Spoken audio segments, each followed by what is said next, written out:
Ok, donc le site il est mis à jour. On est en train de mettre des choses encore en plus là. Vous avez une liste de présence là. S'il vous plaît, remplissez jusqu'à aujourd'hui. Là, on va fermer déjà le 10, etc. Bon, ça c'est déjà fermé. Ok, le 11. Voilà, là on va le fermer. Bon, c'est juste pour que essaye de le faire le jour même. On va pas aller forcément regarder. Est-ce que vous répondez, on fait toujours l'appel, non, mais on veut savoir quand même combien de personnes viennent à chaque cours. Ensuite, donc ça, c'est ce qu'on a fait hier, les diapos et ça. Le module 4, on est en train de le faire, on va voir. Et puis après, on mettra les infos sur Altingui aussi. Ok, en attendant, donc les diapos, on va continuer dans les mêmes diapos qu'hier. Parce qu'on n'avait pas fini le module 3.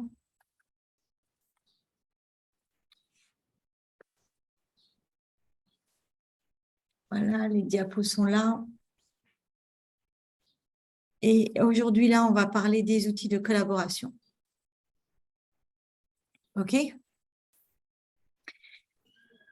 Donc, on en était où hier? On avait le groupe là, d'amis qui sont en train de faire des enquêtes et en fait, ils collectaient beaucoup de documents. Et aussi, ils doivent en fait les organiser et puis ils travaillent aussi en équipe. Donc, ils doivent s'organiser en tant qu'équipe, etc. Donc, quand on travaille en équipe aussi, on a besoin d'outils collaboratifs. Donc, il y a par exemple des applications de discussion, les WhatsApp et compagnie. Et puis, il faut qu'on édite des documents. Donc, il y a un éditeur, Word, Google Docs et tout ça. Et puis, il y a aussi le stockage, par exemple, cloud, disque et local, etc. Hein, donc là aussi, on va voir quels outils utiliser. Quel lien n'est pas bon? Les liens, c'est toujours les mêmes. Donc, à part si j'ai fait une erreur en la tapant, mais et si vous dites le lien, je viens d'en poster 5, donc c'est difficile de savoir lequel c'est. Je ne vais pas essayer les 5. Hein, donc, si vous posez une question, s'il vous plaît, soyez précis. Là, c'est les applications de discussion. Et il y en a que vous connaissez, mais il y en a que vous ne connaissez pas. Alors, il y a Wire, Signal, dont on va parler aujourd'hui. Puis après, il y a les WhatsApp, Messenger et tout ça. On va voir les différences entre ces outils. Je rappelle aussi que vous allez avoir un quiz aussi. Hein, il va y avoir un quiz pour valider. Je veux dire, bon, on va pas être. On espère que vous allez valider le cours avec le quiz, quoi. Mais déjà, si vous êtes présent et tout ça, ça compte aussi. Mais ce que je voulais dire aussi, c'est que aussi là, vous allez avoir le week-end. Donc, ce qui serait bien, c'est que vous fassiez le cours aussi sur Attingui. Hein. Donc, je vais expliquer comment aussi faire le cours sur Attingui un peu plus tard. Hein. De toute façon, le contenu qu'on a là, c'est du contenu Attingui. Hein. Donc, c'est exactement la même chose. Après, c'est juste présenté différemment. Mais nous, on a pris le contenu là-bas. Des fois, j'ajoute des petites choses, mais c'est mineur, on va dire. Donc, quand vous discutez, quand vous faites des discussions, voilà, il y a beaucoup de logiciels et vous choisissez. Alors, maintenant, les informations, elles peuvent être cryptées. Hein, ou on appelle ça ou chiffré ou le chiffrement de bout en bout. Quand j'envoie quelque chose, je veux que ce soit crypté et donc je peux utiliser ça, le chiffrement de bout en bout. E to I to II, end-to-end encryption. Hein, imaginez que même j'envoie une lettre et que je ne veuille pas que tout le monde puisse la lire. Qu'est-ce que je fais? Je peux aussi avoir un code dans les lettres. Hein, c'est ce qui était utilisé même des fois pour les espions, etc. Donc, il y a certains de ces outils que vous utilisez ou que vous n'utilisez pas d'ailleurs, aussi ont des chiffrements de bout en bout. Alors, comment ça se passe? Là, vous voyez, alors on a Anna qui envoie un message à Junior. Et en fait, Anna et Junior, ils ont des clés. La clé permet de coder le message pour Anna et de le décoder pour Junior. Donc, le message qui est transmis, il est codé. Donc, une personne ici entre mal intentionnée ne va pas réussir à lire le message. Hein, toute personne essayant d'accéder au message sur le réseau ne parviendra pas à le lire parce qu'on utilise du chiffrement de bout en bout. Hein. Donc, là, j'ai peut-être écrit hello. On va dire, j'ai écrit H. Mais qu'est-ce qui est envoyé? Ça sera un code, ça sera H mais encodé, donc je vais dire peut-être c'est O, ok. Et quand Junior reçoit, lui, il sait décoder, il sait que le O, en fait, ça veut dire H. Et c'est comme ça que ça se passe. Et donc, il y a cette notion de clé. Donc, on code les choses. Personne, à part les deux personnes-là, Anna et Junior, ne peuvent lire ce qui a été envoyé. Et puis, la clé, c'est elle qui permet de coder et de décoder. Donc, la clé, elle vous dit quel est le code. Alors, ça peut très bien être, je ne sais pas, si vous écrivez 0 et ça veut dire A, et vous écrivez 1, ça veut dire B, etc. Ça peut être votre code, etc. Hein. Donc, on utilise un code spécifique. Bon, après, j'ai un petit exercice pour vous. Voilà. Donc, là aussi, ce que je vais vous demander, je vais vous mettre de nouveau dans vos groupes. Ça va être des groupes de nouveau complètement. Donc, faites une photo de ça. Faites une photo de ça.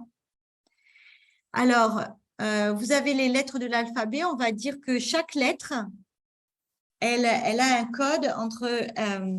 À chaque lettre, on associe un entier de 0 à 25. OK, donc A, c'est 0, Z, c'est 25. Et je voudrais que vous chiffriez le message. La rencontre est prévue à la cafétéria. Hein, donc, vous envoyez ce message, mais vous ne voulez pas que les autres personnes sachent où se trouve le rendez-vous. Et en fait, le chiffrement que vous allez faire, c'est que vous allez faire un décalage de 5.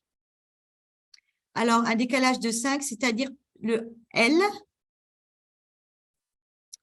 c'est 11, plus 5, ça fait, alors, non, c'est 1, 2, 3, 4, 5. Donc, oui, plus 5. Donc, en fait, si j'écris L, je mettrai le Q. Donc, j'aimerais que vous-même, vous me donniez le message là, mais codé. Donc, je vous demande de coder ce message. Tout le monde ici connaît comment on code, puisqu'il y a écrit quel est notre code. Notre code, c'est de faire ça, plus 5. C'est un décalage de 5. Tout le monde a compris ou pas? Vous envoyez un message, la rencontre est prévue à la cafétéria, mais vous voulez que ce soit codé.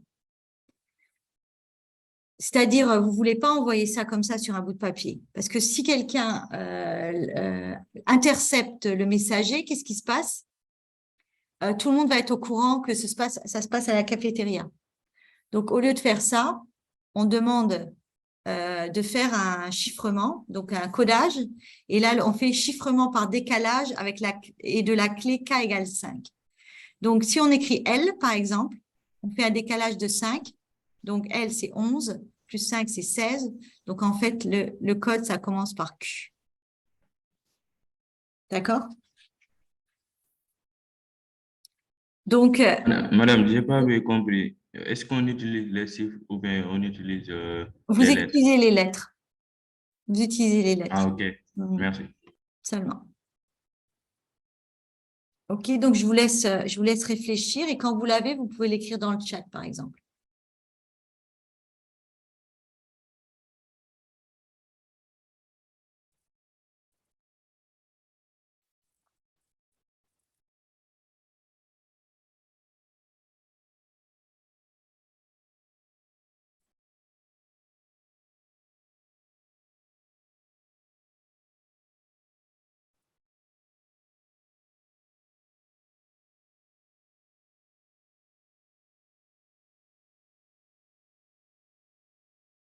Hein, donc, quand vous l'avez, vous pouvez le dire. Donc, je vais juste résumer un peu qu'on a différentes sortes d'applications. Donc, on avait fait le code, là, le codage. Hein. Qu'on a des applications de messaging, il y en a beaucoup, mais certaines, en fait, utilisent, il y a un serveur entre les deux avec la notion de clé pour pouvoir décoder et encoder. Et puis d'autres applications où, en fait, on n'a pas de données de données sur un serveur. Donc, automatiquement, les données peuvent être effacées même au niveau de l'utilisateur. Et on regardait un peu comment choisir une application. Tout dépend des besoins. Et en fait, on regardait qu'il y avait beaucoup de différences entre Telegram, Signal, WhatsApp. On regardait les pays d'où ils viennent aussi. Que Telegram vient de Russie avec un peu de surprise. Hein, donc, c'est vrai que bon, il y a beaucoup de problèmes de sécurité quand même avec WhatsApp. Vous voyez, par exemple, nous, bon, on vous a demandé d'utiliser WhatsApp, on vous a demandé que vous utilisiez Discord et tout ça. On avait mis ça dans notre fichier d'inscription. Parce que pour nous, vous devez l'utiliser pour faire partie de ce groupe, quoi, pour faire ce concours. Parce qu'on n'a pas d'autre moyen de rester en contact là et on voulait utiliser pour certaines choses WhatsApp. Et vous voyez bien que quand on fait un groupe sur WhatsApp, on voit les numéros de téléphone de tout le monde. Et donc ça, on n'aimerait pas l'avoir. Des outils comme Signal, ils n'ont pas ça. On n'est pas obligé de sauver le numéro de téléphone d'une personne, en fait. Hein. Et il y a beaucoup d'autres choses de sécurité, quoi. Mais ça, c'est assez important. Parce que, en fait, une fois qu'on a le numéro d'une personne, oui, on peut l'harceler, faire du harceler, pardon, faire du harcèlement, etc. Voilà. OK, donc, et puis là, on voyait qu'en fait, Facebook collectionne des tonnes de données qui peuvent être liées à vous. Hein, vos informations de contact, mais pas seulement, tout votre usage d'état, beaucoup d'analytics, beaucoup de choses sur la fonctionnalité de l'app. Toute l'histoire de vos recherches, il s'est sauvé, etc. Donc, vous voyez là un petit peu comme ça change là. Un outil comme Signal, il ne sauve rien sur vous comme données. Maintenant, un outil ici comme un message, il en sauve un peu plus. Mais là, encore plus pour WhatsApp et encore plus pour Facebook Messenger. Hein. Vous voyez, ça va exponentiellement là. Oui, en fait, on n'en a pas, c'est pas qu'on en a vraiment besoin de voir ce qu'il y a, parce que ce qui se passe, c'est que vraiment, c'est surtout pour vous montrer que il y a beaucoup de données qui sont sauvées, qui sont utilisées. Merci aussi pour l'enregistrement, oui. Alors, comment choisir? On va regarder à 2 paramètres ici qui sont importants. Il y en a sûrement d'autres, mais on va regarder à ces deux-là, la maniabilité et la sécurité. Donc, la maniabilité, ça veut dire tous les membres de votre équipe peuvent utiliser l'outil, quelles que soient leurs compétences techniques. Donc, c'est-à-dire quelque chose qui est utilisable par le plus grand nombre des personnes là, qui sont dans l'équipe des investigateurs.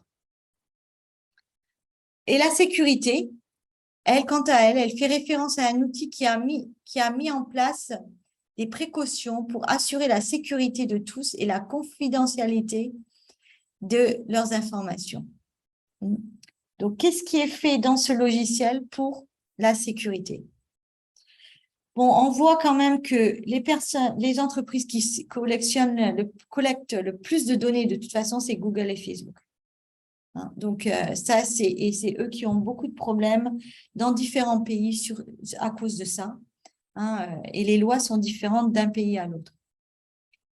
Donc, ce qu'on veut regarder un peu, c'est, on va regarder la sécurité et la maniabilité de différents logiciels. Là, je voudrais juste venir, je ne sais pas si vous avez entendu parler de l'affaire Snowden. Snowden, c'est un whistleblower en français. C'est une personne qui a révélé des choses qui étaient faites par le gouvernement américain. Il travaillait à la NSA, National Security Agency, aux États-Unis. Et ensuite, il a révélé des choses qu'il n'avait normalement pas le droit de révéler parce qu'il avait signé des contrats, parce que quand on travaille à la NSA, on ne peut même pas parler de ce qu'on fait même à sa femme, ses parents, etc. Mais je ne sais plus ce qu'il avait dit. Mais en fait, justement, lui, quand il a fait ça, il s'est échappé après des États-Unis. Je ne sais pas où il est actuellement. En fait, pour le faire, aussi pour pas qu'on sache au début que c'était lui, parce qu'après il l'a dit, il utilisait aussi des logiciels pour parler qui étaient des logiciels sécurisés. Et en fait, il utilisait, là dans la liste, lui, son préféré, en fait, c'est Wire. Je lisais un article sur ça quand je préparais ce cours. Voilà, donc il y a un film. Vous pouvez un peu regarder ce film aussi, puisque ça peut être assez intéressant par rapport à ce dont on discute. Et je regarde juste comment on dit whistleblower en français. Un lanceur d'alerte, mais c'est pas vraiment bon ça. Un lanceur d'alerte, non. Dénonciateur. Edward Snowden, américain, qui a leaké des informations classifiées de la NSA en 2013. Et ces révélations ont montré des programmes de surveillance globale qui étaient lancés par la NSA et d'autres organismes, incluant même des organismes européens.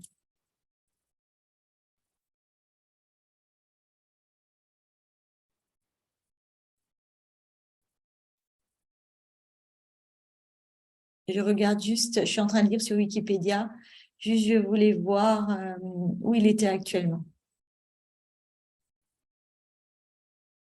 Est-ce qu'il est en Russie ou pas? Je ne sais pas. Donc, à regarder plus en détail. Mais bon, c'est pas grave. Donc, si on regarde Facebook Messenger, en termes d'utilisation, de maniabilité, c'est facile à utiliser. On voit qu'il y a beaucoup de monde qui utilise Facebook Messenger. Peut-être maintenant moins parce qu'il y a WhatsApp, mais c'est utilisable. Les gens l'utilisent. On n'a pas besoin de beaucoup d'études pour pouvoir l'utiliser. On voit toutes ces applications-là qui marchent bien. C'est des applications qui, en fait, peuvent être utilisées par le plus grand nombre. Si vous vous focalisez sur des applications qui sont utilisables que par certaines personnes, c'est là que vous avez des problèmes. Aussi, par exemple, un intérêt d'un logiciel même comme WhatsApp, c'est qu'il y a la voix. Donc, beaucoup de personnes, par exemple, qui n'ont pas étudié, qui ne savent pas trop lire et écrire, elles peuvent l'utiliser complètement. Donc, au niveau maniabilité, Facebook Messenger est très bien. Mais maintenant, si on regarde au niveau sécurité, c'est pas super parce qu'en fait, sur Facebook Messenger, vous utilisez en général votre vrai nom et en fait, c'est lié à votre Facebook. Donc, vous avez posté des photos, etc. On peut savoir qui vous êtes, on peut savoir beaucoup de choses sur vous et sur vos intérêts, etc. Donc, là, c'est une application qui est beaucoup plus maniable que secure. Donc, si on cherche quelque chose qui soit maniable seulement, c'est bon. Mais si on veut les deux, on ne peut pas utiliser Facebook Messenger. Donc, maintenant, si on regarde un autre logiciel comme Signal, lui, il utilise de l'encryption très sécurisé. Seul l'expéditeur et le destinateur peuvent lire. C'est pas trop génial toutefois pour mettre en place et utiliser correctement. Hein, donc, il faut un peu l'apprendre. C'est très sécurisé et c'est beaucoup plus facile à mettre en place et à utiliser en toute sécurité que l'email crypté. Pour la messagerie, ça va. Pour la messagerie, ça va. Donc, si on prend Wire et Signal, ils sont assez faciles à utiliser. Ils peuvent être utilisés sur mobile et sur ordinateur, qui est bien, hein, qui est toujours bien.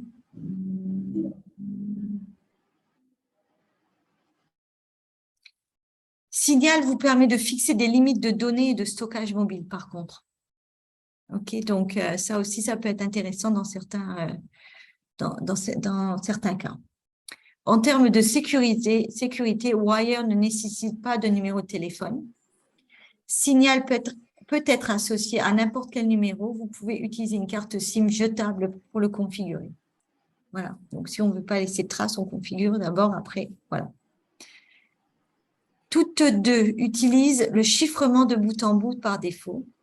Et Signal offre un certain nombre de fonctionnalités supplémentaires en matière de confidentialité et de sécurité. Donc là, si on regarde Signal, en fait, on va voir Signal, ça va être vraiment bien parce que ça ne va pas être de déséquilibre, en fait. Et on dit qu'il est facile à utiliser et il est sécurisé. Donc, les deux en même temps. S'il vous plaît, vous pouvez éteindre votre micro. OK, merci. Donc, Signal, lui, c'est bien. Donc, si on va sur le site, d'ailleurs, de Signal,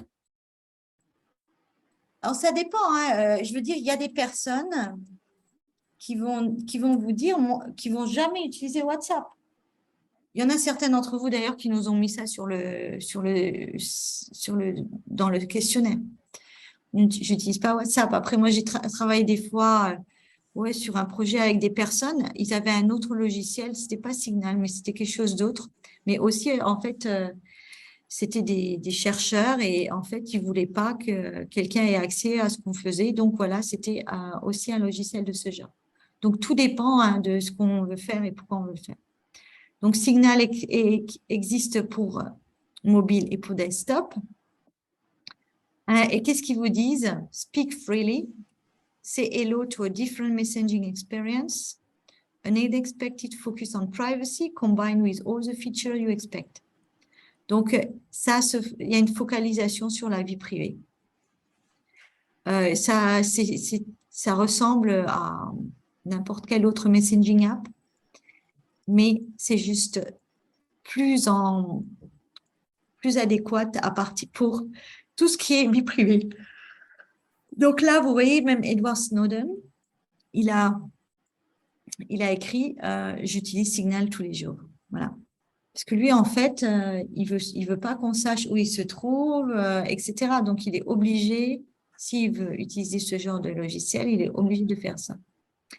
Le CEO de Twitter, il dit aussi que ce qu'il aime, c'est que derrière Signal, il y a une fondation. Donc, c'est un non-profit, quoi. C'est pas pour faire du profit.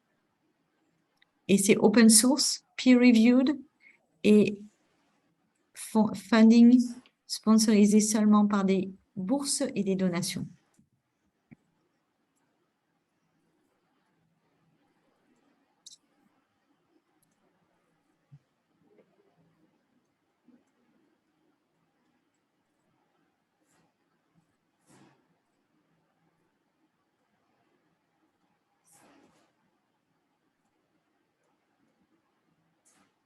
Donc, vous voyez là, c'est comment ça marche parce qu'on ne va pas l'installer.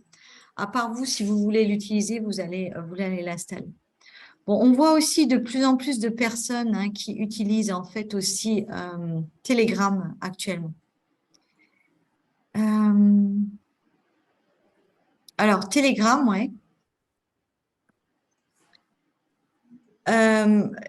J'avais commencé, c'est aussi un autre projet, il ne voulait pas utiliser WhatsApp, il voulait utiliser Telegram. Et après, j'ai vu que de plus en plus de personnes qui étaient dans mes autres réseaux, joignaient Telegram.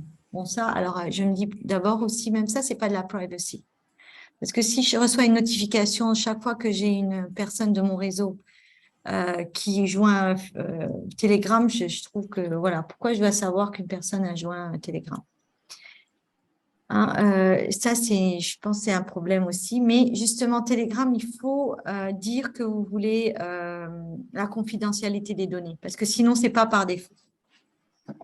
Alors, dans Telegram, les messages sont fortement cryptés.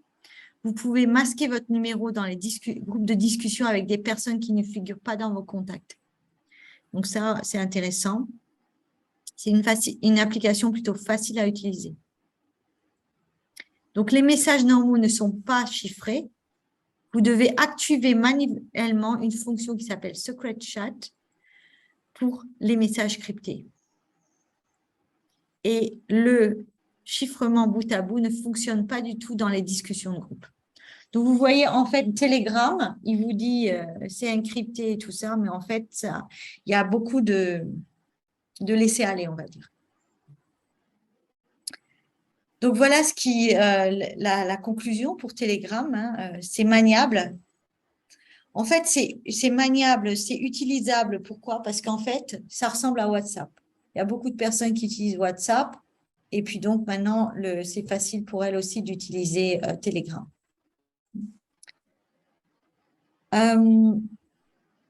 Donc, Telegram,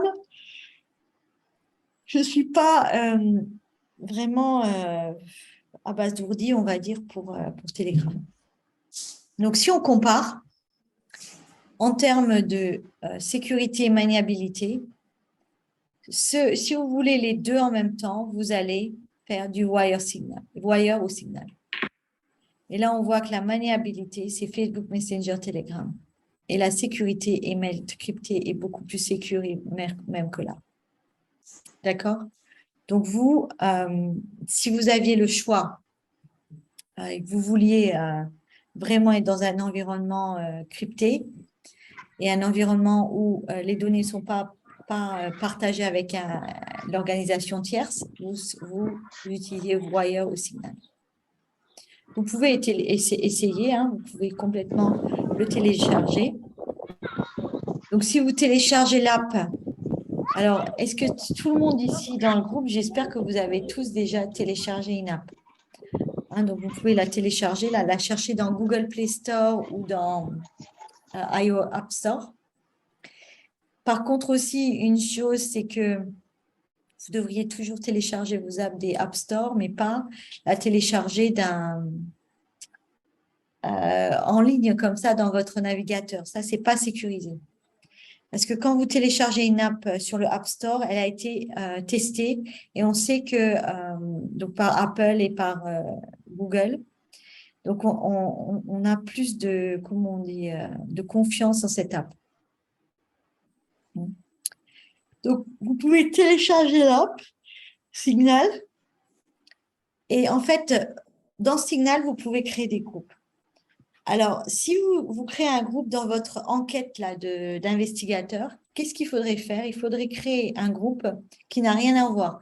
Vous n'allez pas écrire investigation de Lyon, je ne sais plus quoi, là, l'entreprise là. Vous n'allez pas écrire ça. Mais là, OK, j'avais mis OK, jardinage. Je crée un groupe et je peux ajouter des autres personnes dans ce groupe. Soit je les invite par leur numéro de téléphone, ou soit je les invite par leur pseudo. Et par leur pseudo, c'est mieux puisque personne ne saura. Merci, oui, c'est Léon Corp. Maintenant, il y aura des règles dans le groupe. Vous pouvez dire que les messages qui apparaissent peuvent disparaître après 10 secondes. On pourrait même dire que les messages de certaines personnes dans le groupe disparaissent après X secondes, les autres non. Que tous les messages aussi bonjour, hello, etc., ça va aussi, ça c'est direct, on les enlève, etc. C'est pas pour c'est pas pour des raisons de sécurité, c'est plutôt pour des raisons d'organisation. Donc, vous allez choisir les règles du groupe. Et puis, ensuite, vous enregistrez les contacts. J'aurais dû le mettre avant ça. Vous enregistrez les contacts Vous pouvez les ajouter à partir de la liste de contacts ou pas. Donc, si je veux pas savoir, je veux pas divulguer qui est dans mon groupe, qu'est-ce que je fais? Ben, je prends la deuxième solution là. Saisissez le numéro de téléphone de chacun directement dans la liste des utilisateurs de votre groupe Signal. Donc là, j'ai toujours le numéro dans ce cas-là, parce que c'était l'exemple donné. J'ai toujours le numéro, mais ce n'est pas à partir de mes contacts. Donc, le numéro, après, il va être effacé. Donc, ça, on l'avait vu, les règles du groupe. Si vous enregistrez chaque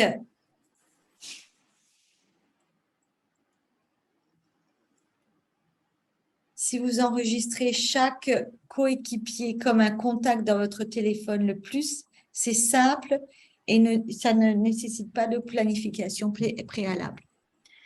Mais les noms et les numéros de téléphone de vos coéquipiers seront visibles par toute personne ayant accès à votre appareil. Donc là, il vaudrait mieux, au moins si on veut un peu de sécurité, il faudrait mettre des pseudos pour les personnes. On va en parler aussi après de tout ce qui est pseudo, justement. Si on fait on ajoute dans le groupe en saisissant le numéro de téléphone de chacun directement dans la liste des utilisateurs du groupe Signal. Alors là, l'intérêt, c'est que les coéquipiers ne seront pas enregistrés dans la liste de contact centrale de votre téléphone, ce qui pourrait contribuer à protéger la vie privée de chacun. Mais toutefois, cela peut ajouter une étape complémentaire si vous devez aller voir vos coéquipiers ou si vous devez renseigner une nouvelle fois leur numéro si vous deviez avoir un nouveau téléphone. Donc, il y a surtout c'est pas super, c'est mieux qu'avant, mais c'est quand même pas encore complet. Hein? Donc, c'est important d'avoir un groupe là, voilà, ça c'est le groupe des amis. Est-ce qu'ils sont en train de travailler sur Foodie Friends? Non, pas du tout. Ils sont en train de travailler sur le projet de Lyon Corp. Hein.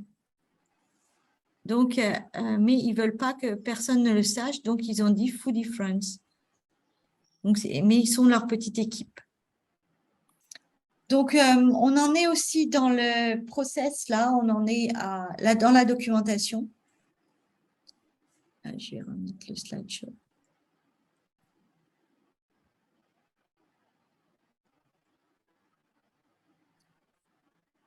Donc, on fait son enquête, on a eu son hypothèse, on a fait une hypothèse, après on a cherché des preuves en fait.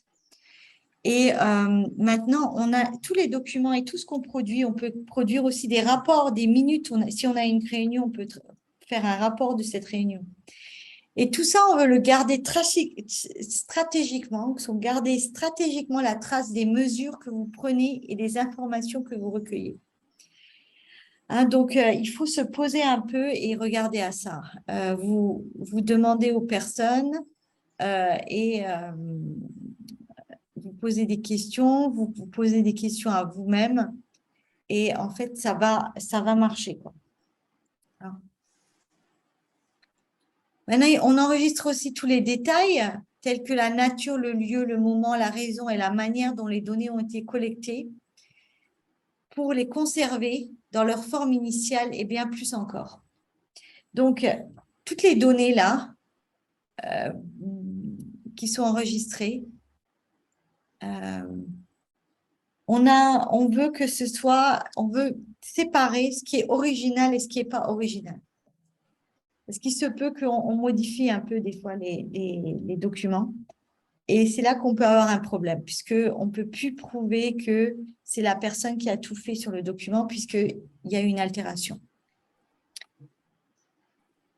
Hein, donc, il faut faire attention à ça.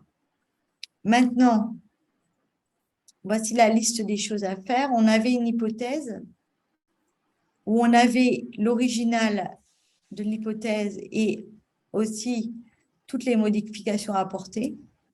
Ensuite, l'ensemble des informations et le moment, lieu où elles ont été tenues. Hein, on sauve tout ça.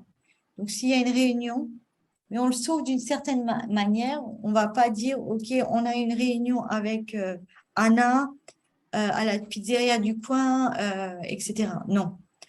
On va, ça c'est sauvé même peut-être cryptiquement. Puis, la pizzeria du coin, on peut dire on va pas dire où c'était exactement, on va pas dire l'heure exactement, tout ça. Et on fait une liste aussi des points qu'on veut suivre.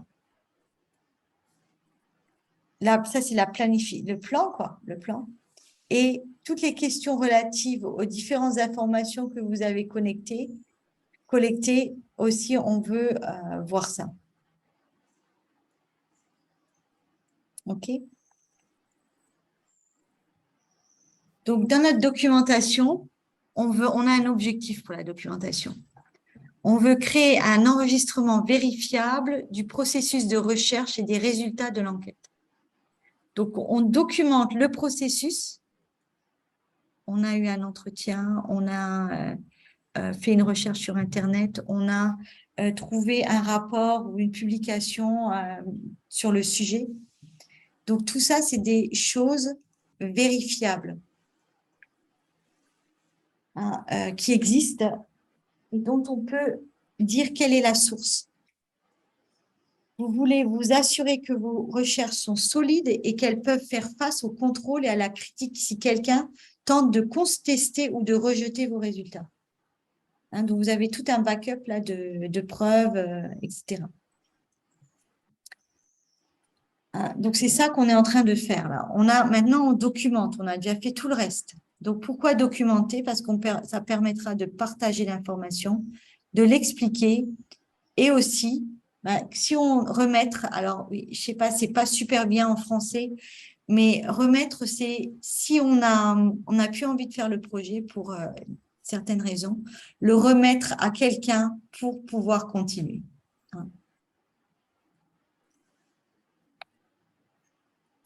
Exercice, donc vous allez me dire là, est-ce qu'on doit documenter ou tenir confidentiel chaque élément qu'on a ici? Les captures d'écran, est-ce qu'on doit les documenter? C'est-à-dire, dans notre rapport, il va y avoir toutes nos captures d'écran ou on doit les tenir confidentielles?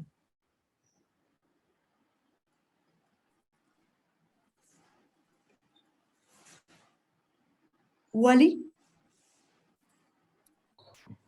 Pour les captures d'écran. Wally Kadam, vous avez votre main levée. Pour les captures d'écran. Je n'avais pas vu avant. OK. Capture d'écran, oui, on va les mettre dans les documentations. Site Internet, documenter ou tenir confidentiel? Tenir confidentiel. Notre documentation, on ne va pas la donner à qui que ce soit. Hein. Il faut quand même qu'on mette ces données certaines confidentielles. Rapport. Donc là, en fait, je vais mettre à documenter ici. Site Internet, on va documenter. On a fait une recherche, on a trouvé un site Internet, on le met dans nos listes, dans notre liste. Les rapports, c'est documenté. Les lieux de rencontre, est-ce que je dois les donner, les écrire ou est-ce que je dois dire que c'était confidentiel? Confidentiel, oui. Les vrais noms des personnes.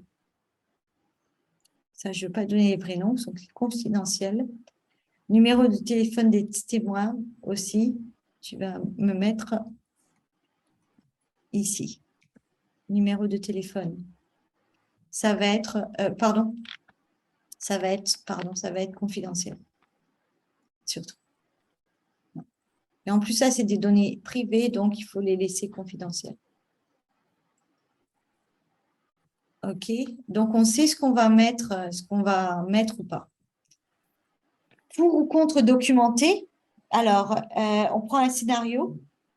Imaginez quelqu'un est déterminé à empêcher Anna de découvrir les méfaits de Lyon Corp.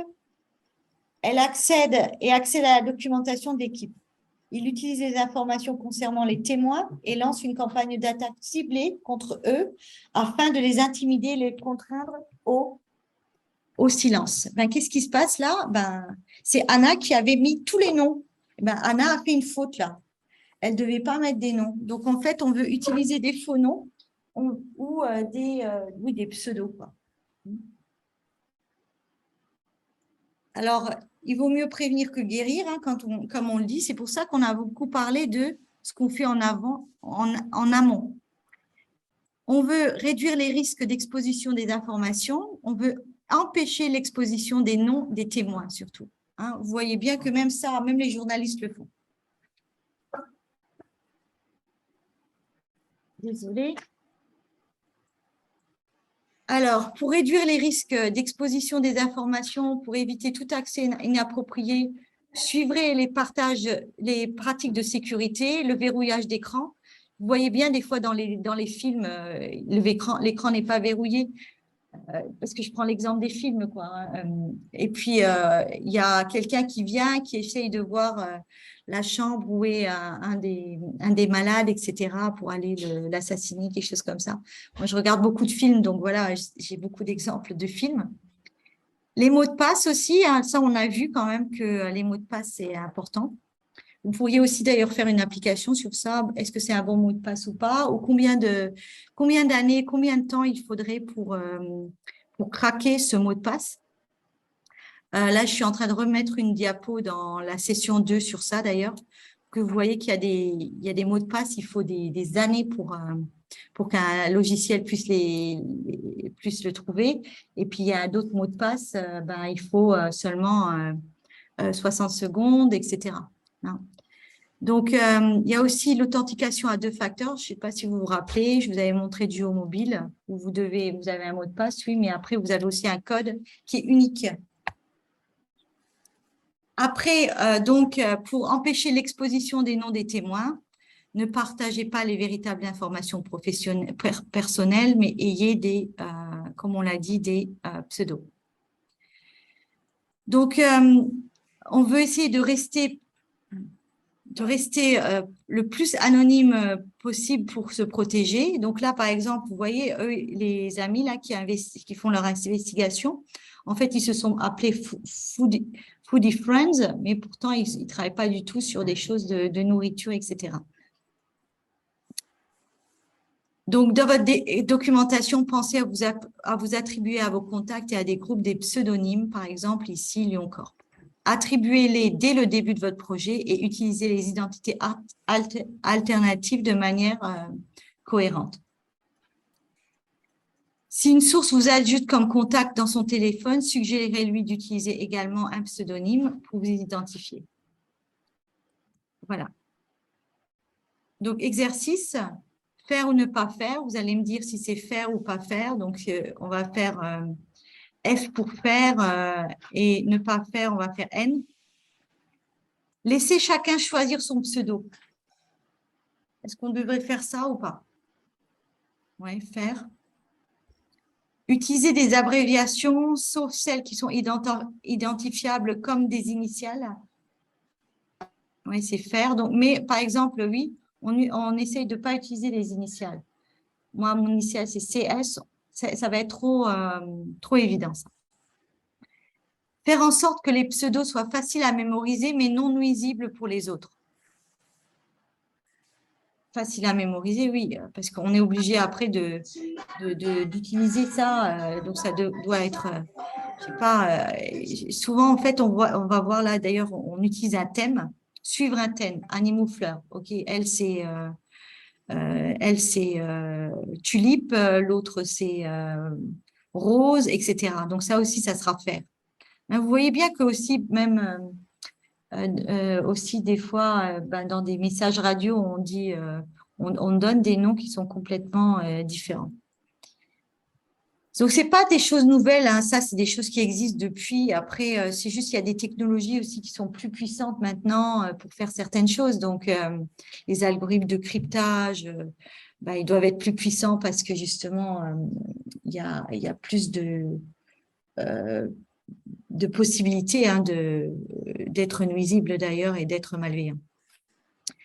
Veillez à ce que les pseudos soient non identifiables. Ça, il faut faire.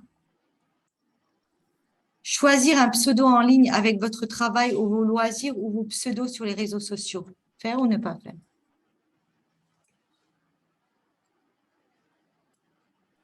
Ne pas faire. Sélectionner des thèmes qui pourraient être considérés comme irrespectueux. Ne pas faire. Après, on parle aussi quand même d'une étiquette sur le web. Créer un langage codé pour parler indirectement des différents points. Est-ce qu'on peut créer un langage codé? Ah oui, on peut inventer son propre langage et se parler avec ce langage. Faire ou ne pas faire?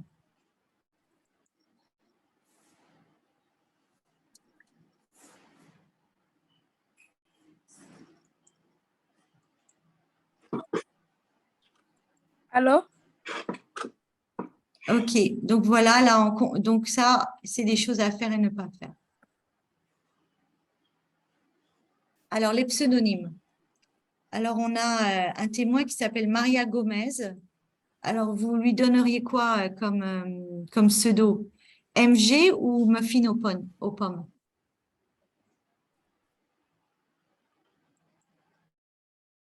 On a dit que en fait, MG, les initiaux, c'est pas bon. Hein, donc, voilà.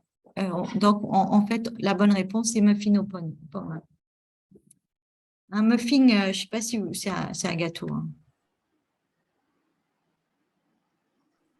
Ensuite, Junior veut aider à trouver un pseudonyme pour la bibliothécaire. Est-ce qu'il va l'appeler limonade ou encre d'actualité? Qu'est-ce qui serait mieux? Non, encre d'actualité, là, il y a un petit rapport avec bibliothèque, journaux, livres et tout ça. Donc, ça serait mieux de l'appeler limonade. Là, on est sûr, il n'y a pas de choses en commun. D'accord? Bon, voilà, on peut aussi penser à des apps qui génèrent des pseudos sur un thème précis, quelque chose comme ça. Donc maintenant, on va parler encore d'autres outils qui sont pour stocker les fichiers. Et je ne sais pas si vous aviez un peu regardé à CryptDrive. Alors, c'est comme de Google Drive, hein, mais c'est crypté. Donc, CryptDrive et CryptPad.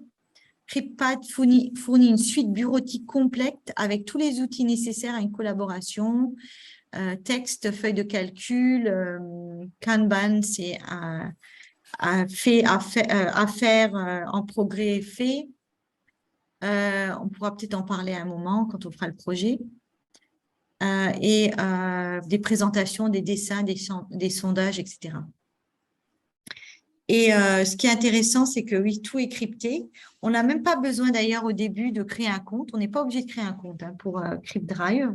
Et il va sauver tous vos documents, en fait, pas sur le serveur, mais il les sauve dans votre navigateur. Et au bout de 30 jours, si vous n'avez pas créé de compte, ou si vous voulez que certains documents ne restent pas, au bout de 90 jours, ils sont automatiquement enlevés. Alors, il faut voir, oui, est-ce qu'on veut que certains documents soient volatiles ou pas comme ça, mais il faut regarder. Donc, si vous allez en ligne, là, dans cryptpad.fr, c'est ce que vous allez voir. Donc, c'est une alternative à Google Docs. Parce que Google Docs, tous nos documents sont chez Google. Mais ici, là, les documents ne sont pas chez Google, ils sont chez nous. Donc, pas besoin forcément de créer un compte. Le contenu est chiffré et déchiffré directement par le navigateur. Les documents, les conversations et fichiers ne sont non accessibles ni lisibles en dehors de la session. Donc, je suis la seule personne qui peut y accéder, mais je peux quand même partager. Je peux partager les documents comme on le fait avec Google Drive. En fait, pourquoi est-ce souvent dans la vie, bon, il y a justement, il y a des solutions qui sont des solutions qu'on appelle de référence. Donc, par exemple, en termes d'éditeur, la référence, c'est Word. Donc, même si je compare Google Drive à Word, c'est moins bien en termes de fonctionnalité. Mais Google Drive, après Office, maintenant, il y a OneDrive et tout ça. Mais quand même, Comme OneDrive est arrivé après Google Drive, on utilise beaucoup plus le Google Drive. À part si vous êtes une organisation et puis que en fait on vous dit d'utiliser ça. Bon. Moi, à l'école, on me dit d'utiliser OneDrive. Mais si c'est pour des fins personnelles, j'utilisais Google Docs. Même à mJungle, on utilise Google Docs. On a nos documents depuis 6 ans, ils sont tous dans Google Drive.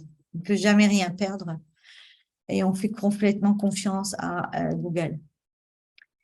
Alors, donc même, vous voyez, même une autre organisation, là, mais CryptPad n'a pas accès à nos documents parce qu'ils ne sont pas sauvés sur un serveur. Sans compte, les données sont détruites après 90 jours. Donc aussi, ces informations qui sont là, qui disparaissent, un peu comme les snaps ou les trucs comme ça. Donc, ça, c'est assez... c'est une alternative. Donc, il faut voir qu'est-ce qui... comme changer une habitude, c'est difficile. Je veux dire, maintenant, si vraiment je pensais que la sécurité, et que j'avais peur pour la sécurité des données que je sauve complètement, là, j'utiliserais quelque chose d'autre. Bon, après, il y a aussi toute la notion, puisque c'est Google Drive, c'est dans le cloud, dans le nuage. Il y a aussi toute la polémique sur, voilà, je suis par exemple au Sénégal et mes données sont aux États-Unis ou en France, etc. Hein, bon, il faut y réfléchir, quoi. Voilà. Donc, maintenant, on va revenir à notre histoire, là. Je ne sais pas si vous vous demandez un peu, mais qu'est-ce qui s'est passé là avec la rivière? Elle a été polluée. Est-ce que c'est vraiment Gémi qui a pollué la rivière? Hein, on n'a pas répondu à cette question depuis hier. Et même moi, je me demandais, hein, quand j'écrivais, je me dis, quand je faisais le cours, là, je me dis, à un moment, il faut quand même qu'on sache la vérité et qu'on aille au fond de l'histoire, là. Alors, l'équipe de Anna, l'équipe des investigateurs, on a vu qu'il y avait le technophile ou la technophile, il y avait le pacificateur, etc., les 4 rôles là. Ils soupçonnent LionCorp d'utiliser la vidéo de Gémi pour couvrir les déversements illégaux. Et ils ont accueilli les informations suivantes qu'ils doivent organiser. Ils ont fait le DOF, ils ont fait les plans d'action, ils ont fait les objectifs de ce qu'ils veulent faire, ils ont l'hypothèse. L'hypothèse, c'est ça, que LionCorp utilise la vidéo de Gémi pour couvrir les déversements illégaux. Donc, ils ont aussi récolté pas mal d'articles, de communiqués de presse de LionCorp et ils ont récupéré aussi la vidéo de surveillance. Et donc, dans l'hypothèse, si LionCorp a raison, c'est Gémi qui a publié. Et sinon, c'est Gémi n'a pas pollué la rivière, mais LionCorp non plus. Il s'agit de quelqu'un d'autre. C'est possible aussi. Hein, il y a différents scénarios possibles. Donc, eux, ils investiguent, mais ils veulent dire que LionCorp a utilisé la vidéo de Gémi pour couvrir les déversements illégaux. Mais pas par eux, oui. J'avais dit par eux, mais c'est pas ça, c'est par quelqu'un d'autre. Donc, ils ont recherché des informations. Ils ont fait des entretiens pour découvrir où était Gémi pendant le déversement. Ils ont regardé la vidéo de sécurité du ramassage par une société d'élimination. Ils ont récupéré une vidéo de sécurité de ramassage par une société d'élimination sur des déchets. Vous vous rappelez, il y avait cette entreprise tierce. Et ils ont eu des témoignages de travailleurs de LionCorp sur le déversement des déchets. Hein, donc, ils ont fait beaucoup de choses. Dans tout ça, ils ont fait des entretiens, voilà, donc il y avait des sources et il fallait protéger les sources. Hein.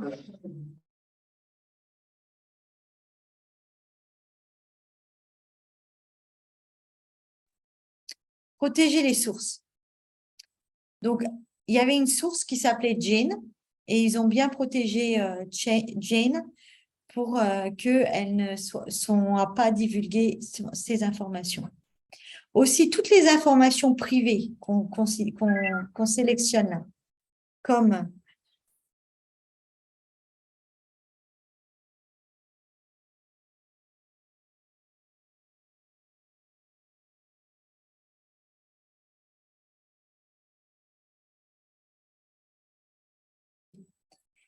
il regarde toutes les informations qui sont les données personnelles identifiables. C'est des données à ne pas utiliser.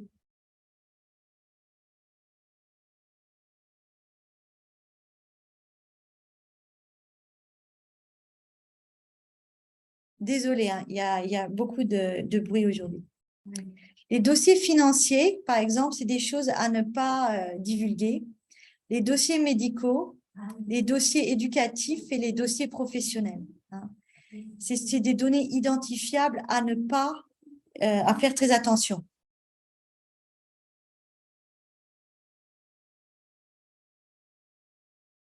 OK? Donc, voilà. Donc, il faut essayer aussi de faire ce qu'on appelle la documentation abrégée. La documentation abrégée, c'est d'écrire le minimum nécessaire. C'est pourquoi vous limitez votre documentation. On ne va pas tout documenter, on va écrire ça de façon très succincte. Hein, donc, c'est mieux aussi parce que c'est des notes plus courtes. De plus aussi, quand on fait des entretiens, il faut un consentement éclairé. Quand vous avez même rempli notre inscription, on vous a demandé beaucoup de consentement. Prendre vos photos, etc., etc., hein, prendre des photos, les enregistrements, etc. On vous a dit tout ça. Et vous avez dit oui. Bon, encore faut-il le lire, hein, toutes ces choses-là. Mais quand vous faites des entretiens avec quelqu'un, eh ben, il faut avoir le consentement de ces personnes. Donc, avant de commencer, on va leur dire, ben, je veux vous interviewer, pourquoi? On va leur dire, je ne vais pas prendre votre nom. Et puis, en fait, je vais vous faire relire même les notes que j'ai prises. Parce que si vous n'êtes pas d'accord avec quelque chose, vous aurez le temps de modifier encore avant que je le mette dans mon drive, par exemple. Hein, tout ça, c'est important. Ça fait aussi avoir beaucoup de confiance dans le processus avec les témoins durant les entretiens. Donc, en tant que Digital Inquirer, vous vous fiez à diverses personnes, coéquipiers, personnes interrogées, sources et chercheurs, pour n'en citer que quelques-unes, pour respecter au mieux leur sécurité, obtenez leur consentement éclairé. Donc, ça peut être écrit, ça peut être verbal, et aussi parce que quand vous faites des entretiens, parfois, vous enregistrez, il faut le demander aussi. Hein, vous voyez bien qu'en fait, nous, on ne vous a pas demandé pour l'enregistrement, mais il y a quelque chose. Vous avez le droit de dire non pour l'enregistrement. Je ne sais pas après ce qui se passe, mais vous avez le droit. OK? Donc, vous avez donné un consentement pour l'enregistrement là. Donc là, j'avais aussi testé aujourd'hui, là, j'ai testé un autre type d'enregistrement parce que là, quand j'enregistre, en fait, je vois aussi vos noms, etc. Et là, j'ai fait un enregistrement qui se focalise sur moi. Donc, j'avais cherché ça, comment faire ça hier. Parce que justement, en fait, c'est tout des bonnes pratiques que, en fait, il faut configurer vos logiciels et c'est sûr que ça prend souvent beaucoup de temps. Donc, le consentement éclairé est très important.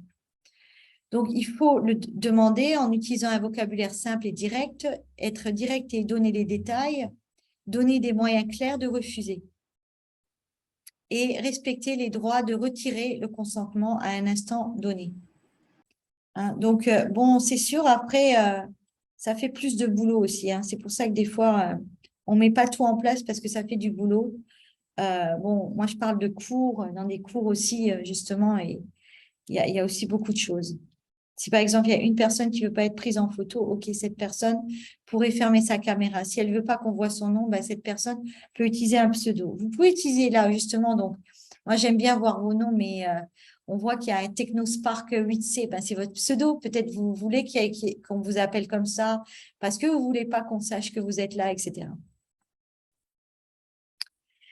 Bon, dans tout le processus là qui s'est passé de collecte, il faut aussi documenter tous les incidents. Hein. Et on l'a dit, à un moment, vous pouvez décider, vous ne voulez plus faire vous voulez arrêter votre investigation. Vous voulez peut-être l'arrêter, c'est dangereux. mais où vous partez, vous voulez arrêter, mais il y a d'autres personnes qui reprennent. Mais tout ce que vous avez documenté, c'est important pour eux.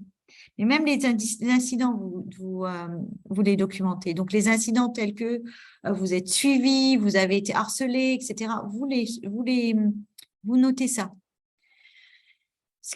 Vous savez, ce qui n'est pas écrit, en fait, ça n'existe pas. Et dans la vie, il faut prendre des notes, il faut faire des plans, et ça s'écrit un plan. Un plan, ce n'est pas dans une tête. Tant que c'est dans votre tête, ça n'existe pas, en fait, et ça ne sera pas fait.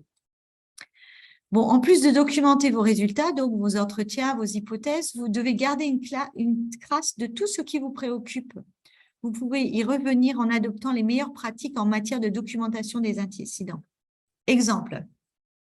Vous êtes en train d'utiliser votre logiciel et d'un coup, vous avez logiciel malveillant détecté.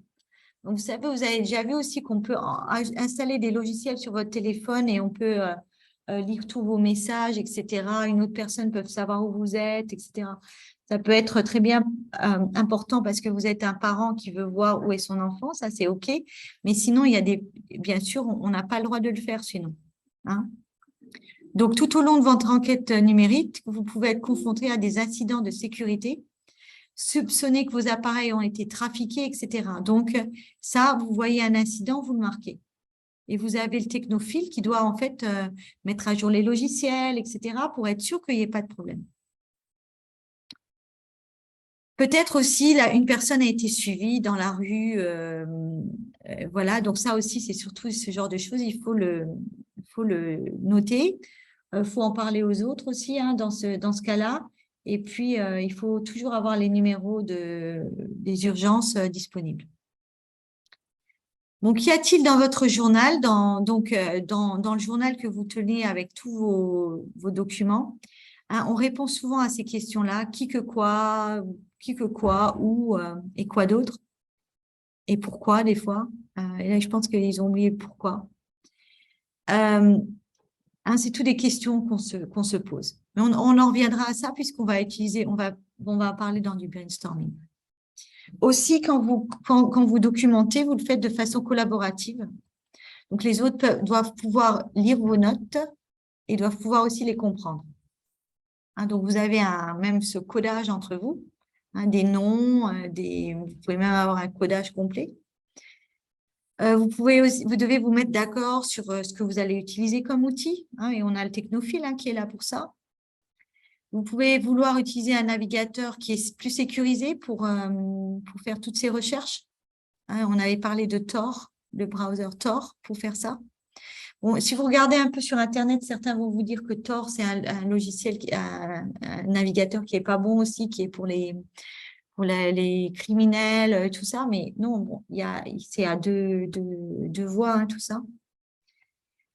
Vérifier toutes les autorisations, par exemple, désactiver les notifications aussi souvent. Hein, si vous voulez être vraiment aussi les notifications sur un téléphone, vous voyez, même vous êtes à table, vous avez votre téléphone, tout le monde peut voir ça, etc.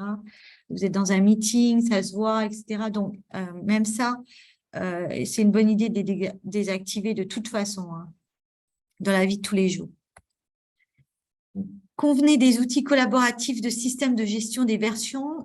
Alors, vous voulez voir la version, vous voulez voir comment le document a évolué aussi.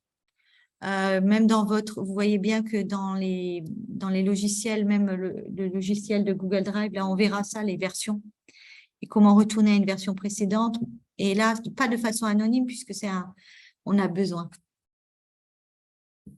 Et partagez vos points forts.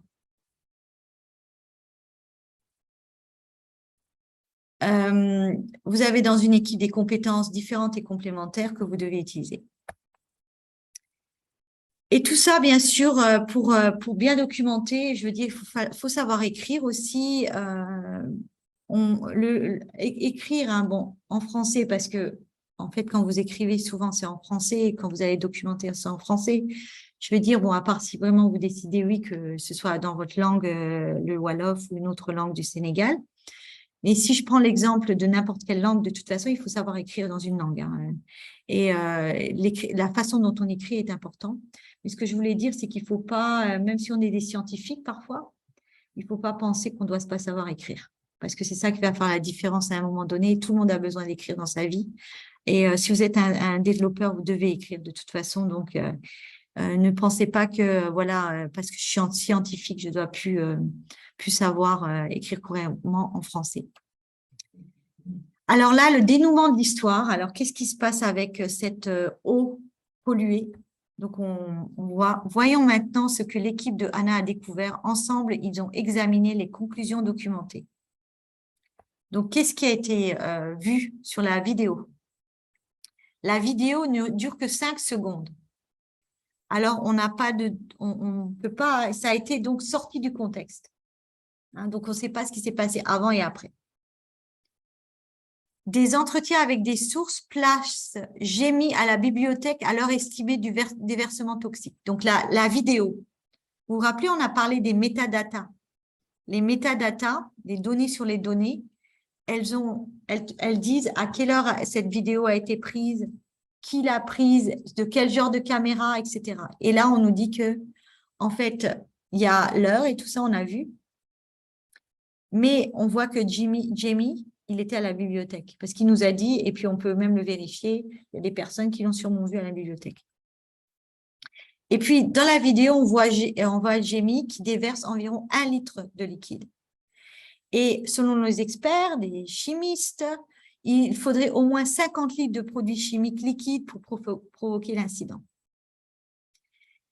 Le rodateur de la vidéo montre qu'elle a été enregistrée 3 semaines avant l'incident de la pollution. Donc, ils ont été dans les vidéos, ils ont trouvé un truc qui pouvait les discréditer. Donc, ils ont dit, OK, on va utiliser cette vidéo. Donc, conclusion, ce n'est pas Jamie. Selon de multiples témoignages, une chose semble claire, Jamie n'était pas responsable de l'incident de pollution toxique. Hein, donc là, c'est bien, on a maintenant des preuves. Il reste encore du travail à faire toutefois. L'hypothèse de l'équipe tient toujours. LionCorp doit utiliser la vidéo pour mener des journalistes. L'hypothèse tient toujours, pardon. LionCorp a utilisé la vidéo pour mener les journalistes sur une fausse piste et couvrir son rôle dans le déversement. Anna et son équipe vont continuer leur enquête avant de tirer des conclusions définitives. Hein, donc, ils ne sont pas pressés, ils continuent. Donc voilà, là on a fini, ben c'est bien, l'ami a été, il est hors de danger, c'est pas lui. Donc voilà, là on a fini ce module 3 qui était le module sur collecter les données et les documenter. Et on a vu que le process, et on a vu les outils pour le faire, et puis il y avait le cas d'étude là qu'on a vu depuis le début avec la pollution de l'eau. Donc, est-ce qu'il y a des questions sur ce module-là maintenant de ce qu'on a vu aujourd'hui? Non? Donc, ce que je propose, c'est qu'on va prendre une petite pause. On va prendre une pause il est 1h35 chez moi, il est 11h35 chez vous. Hein? On va faire une petite pause. On va faire une pause jusqu'à 11h45 chez vous. Et puis après, on va passer au projet. Donc là, vous allez plus travailler. Donc, je suppose que c'est vrai que des fois, les lectures, c'est un peu ennuyeux. Hein. Mais après, on va passer au projet. Là, ça va être le week-end. Donc, ce que vous pouvez faire, c'est revoir un peu les diapos qu'on a pour les modules 1, 2, 3. On fera le module 4. Hein, on va voir comment on va faire ça. Et puis, ce qui serait bien, c'est que donc, vous alliez sur la plateforme, que vous créiez un login et un mot de passe et que vous puissiez aller faire ce cours. Donc, nous, il n'y a pas vraiment de quiz dans ce cours. Nous, on va faire un quiz qui est en rapport avec notre cours. Vous pouvez, en plus, si vous le décidez, hein, de faire le cours ici. Donc, je vais essayer de me déloguer. J'espère que je vais réussir à me reloguer là. Ouais. Ok, oui. Mon login est... Donc, voilà, vous créez un compte et tout ça, vous vous loguez. Et vous allez dire que vous voulez faire le cours sur un cours de digital skills et transformation. Donc, ça va sûrement être en français pour vous, hein. Mais après, normalement, vous devriez voir quelque part ici où c'est en français. Et donc là, je vois bien qu'il y a le Digital Inquirer Kit en français. Donc, c'est ce cours-là que vous pourriez faire. Hein. Alors, il y a 4 modules qui sont justement les modules qu'on a fait. Et donc, je crois que vous ne pouvez pas débloquer un module avant d'avoir fini l'autre. Hein, c'est-à-dire, voilà, vous faites le module. Et après, à la fin, il faut soumettre du feedback. Et après, vous avez un certificat de réussite pour chaque module. Voilà. Madame. Donc, Voilà. vous, ce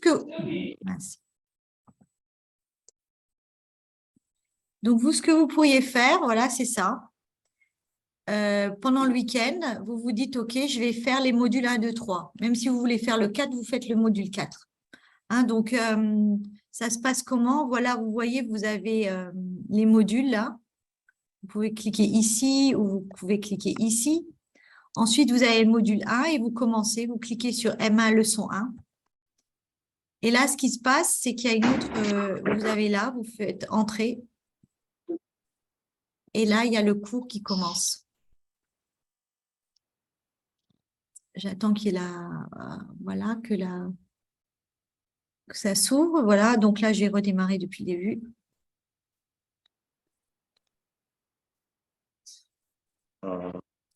Et donc, voilà, ça se passe comme ça. Ça se passe comme ça. Donc, vous avez là le cours qui est comme ça, vous voyez. Ce n'est pas des diapos, c'est un truc un peu plus interactif qu'ils ont fait. Et voilà, et vous continuez. Vous lisez, vous répondez aux questions. Et vous continuez. Et donc, jusqu'à ce que vous ayez, vous voyez, il y a la barre d'état là où vous en êtes dans vos travaux. Vous avez DOF de nouveau, etc. Jusqu'à ce que vous arriviez à la fin du module. Ça peut bugger parfois. Si ça bug, vous revenez dans Attingi et vous reprenez. Vous pouvez reprendre où vous vous êtes arrêté. Vous ne voyez pas mon écran? Si, vous voyez mon écran.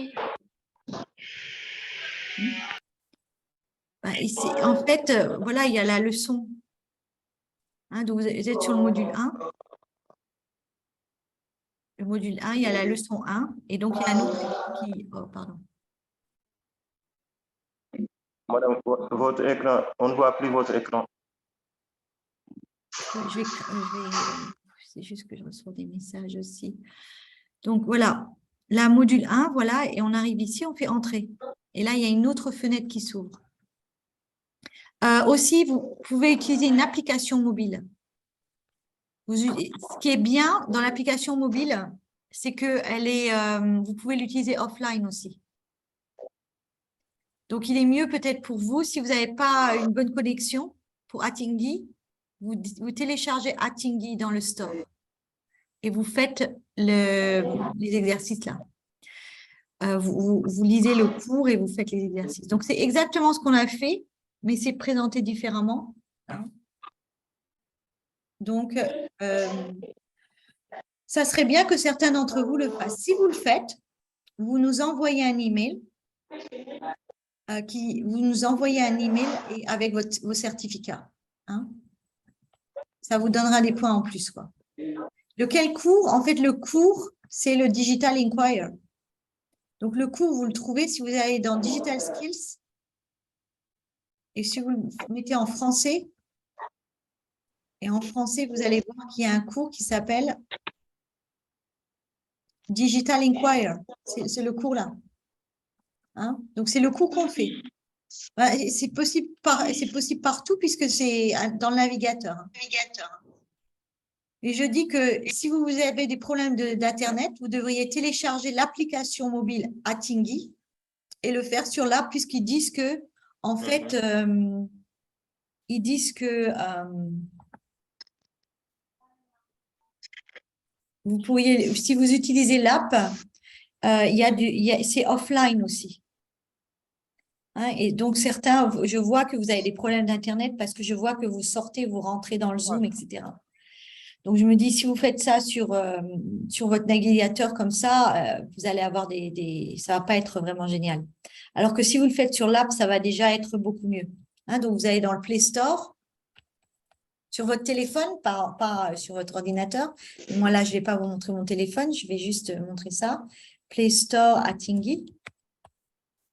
Vous allez chercher l'app Atingui. Donc, si vous êtes sur votre mobile, vous pouvez installer l'app. Donc, je vais vous mettre le lien ici.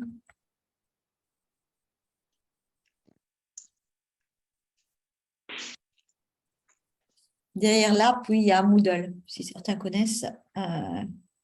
C'est un Moodle qui a, même ça, Atingui là, c'est Moodle, mais c'est un Moodle qui a été personnalisé.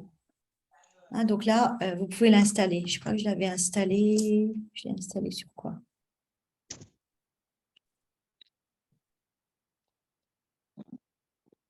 Mais je n'ai pas essayé après. Hein, mais donc, vous avez le choix. Soit vous faites sur votre navigateur, comme ça, là, comme moi, ou soit vous le faites sur votre mobile et dans l'application. OK. Est-ce qu'il y a des questions sur ça? Est-ce qu'il y a certains qui veulent faire justement, qui veulent faire le cours en plus sur Atingui pour avoir le certificat? Vous voulez le faire? OK. Donc, comme ça, vous aurez le certificat aussi Atingui. Donc, si vous avez un peu de temps ce week-end, vous commencez. Vous n'allez peut-être pas pouvoir le faire tout le week-end parce que ça va prendre du temps. Hein. Vous voyez bien que nous, on a mis 3 heures, 3 heures, 3 heures. Mais maintenant aussi, vous connaissez le matériel de toute façon. Hein. Donc, essayez de faire ça. Et envoyez-nous un email avec tous vos certificats quand vous avez fini. S'il vous plaît, n'envoyez pas avant. Parce que juste, ça ferait trop d'emails, quoi. Et je vous dis un email parce que c'est quelque chose de perso. Je préfère ça plutôt que vous le mettiez sur Discord ou WhatsApp. Donc, s'il vous plaît, ouais, ça serait bien. Ok, certaines ont commencé, donc c'est bien. Oui, Zara? Je voulais savoir si on pouvait avoir les liens sur WhatsApp. Il y a une question? Je voulais savoir si on pouvait avoir les liens sur WhatsApp. On n'entend pas. Il y a un problème de micro, il semble.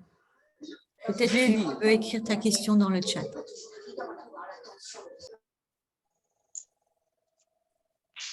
Parce que là, on voit que ton micro est on, mais que tu ne peux pas parler. Donc,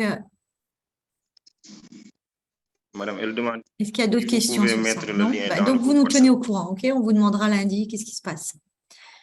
Bon, lundi, c'est férié normalement, le 15 août, mais on va quand même faire le cours. Je vais voir. S'il y a un changement, je vous dirai ça d'ici demain. Mais je pense que la plupart d'entre vous, est-ce qu'il y en a qui sont en férié?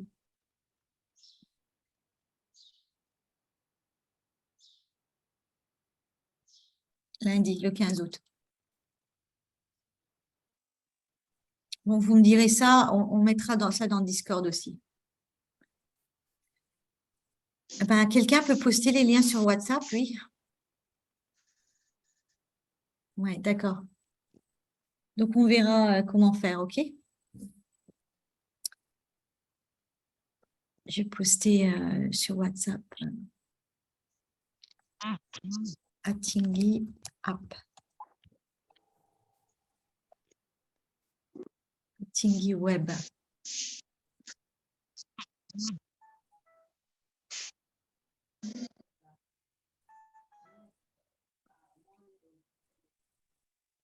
Mais c'est là. Voilà. Et tout ça est sur notre site aussi. Gisèle, tu peux mettre ça déjà sur le site directement, avec un petit logo du Digital Inquirer pour dire que à Tingui, voilà, soit vous le faites sur l'app, soit vous faites ça. OK.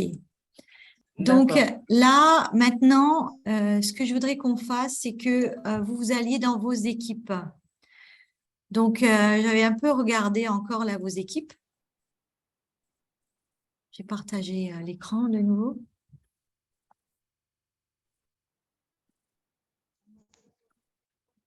On a les équipes ici.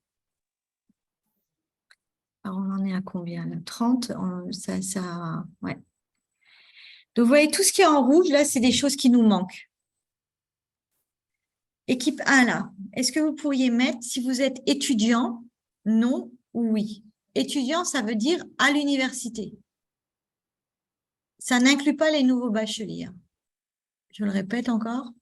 Donc, j'aimerais bien que vous mettiez ici tous 0 ou 1. Donc, je vais vous remettre le lien ici.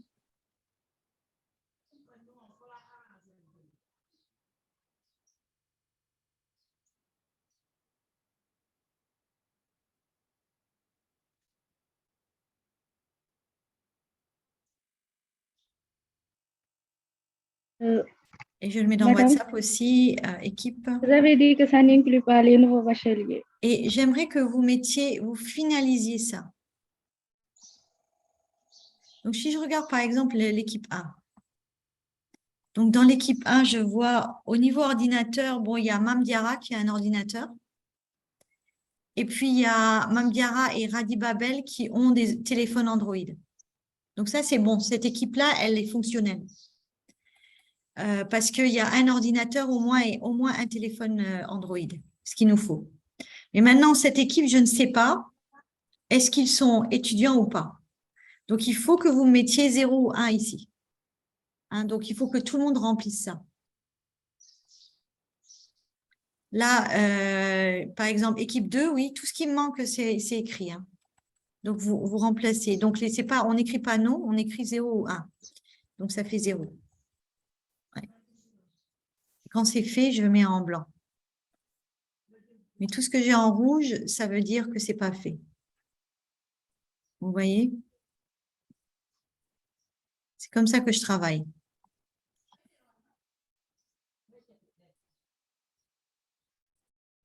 Voilà, donc vous continuez là. Donc là, il y a une équipe aussi équipe 20. On ne sait pas si vous avez des ordis et tout ça. Équipe 22, etc., etc. C'est bien.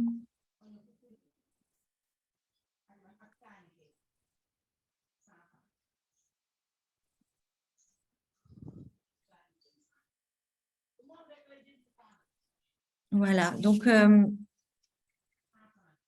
a 30 équipes. Donc, ce qu'on va faire maintenant, c'est qu'avant tout, avant de continuer quoi que ce soit, il faut que vous alliez dans les breakout rooms et vous allez aller dans votre groupe. Vous savez tous le groupe où vous êtes. 1, 2, 3, 4, jusqu'à 30. Hein. Donc, je vais créer 30 breakout rooms. Je vais en créer 30 et je vais dire que vous allez aller dans votre room tout seul. Je ne vais pas vous mettre dans votre room. Vous allez y aller tout seul parce que vous savez quelle équipe vous êtes. Donc, dans votre équipe, bonjour. vous allez faire différentes choses. Madame, dans l'équipe 14, il paraît qu'il y a un Vous étudiant. allez faire. Parce que pour travailler en équipe, donc vous allez avoir du temps comme ça qu'on va vous réserver où vous allez être dans vos groupes. Et donc, on va vous demander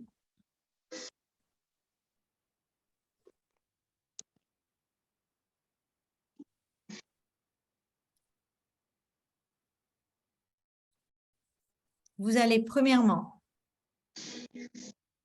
vous présenter.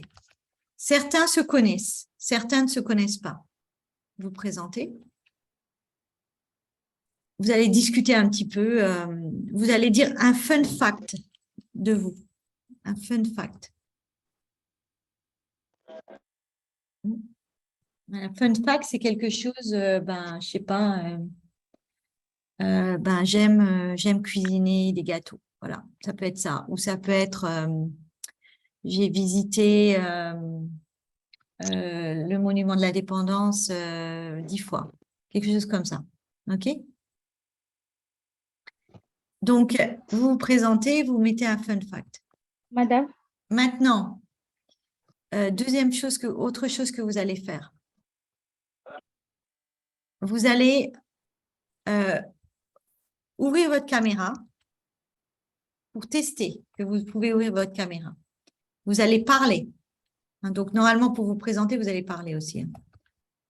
C'est pour tester que vous savez, vous puissiez communiquer dans votre équipe. Et ensuite aussi, je veux que vous essayiez le partage d'écran. Donc, je vais vous laisser partager votre écran après, quand vous êtes dans votre groupe. Et en fait, il y a quelque chose comme ça. Il y a un bouton comme ça sur Zoom, quand vous allez être dans vous voyez, avec la flèche vers le haut là. Et quand vous faites ça, il va vous dire qu'est-ce que tu veux partager. Voilà. Et il va vous montrer toutes les fenêtres que vous pouvez partager. Donc, c'est un truc comme ça qui va apparaître. Je vais vous montrer. Et en fait, quand vous faites ça apparaît. Et après, vous sélectionnez qu'est-ce que vous voulez partager. Donc, moi, par exemple, je veux partager ça. Donc, je clique là-dessus. Et après, je clique en partager. Pourquoi je vous demande de faire ça? Parce que quand vous allez travailler en groupe, vous allez devoir partager votre écran. C'est pas possible qu'on travaille sur la même chose si on partage pas son écran. Surtout avec MIT App Inventor. Donc, c'est pour ça que vous devez apprendre ça aujourd'hui. Quand vous allez revenir, on va avoir un questionnaire et vous allez dire est-ce que vous l'avez fait ou pas. OK? Avant que vous fassiez ça maintenant, je voulais demander, ouais. Certains ne sont pas dans des équipes. Alors, est-ce qu'il y a des personnes ici qui ne sont pas dans des équipes?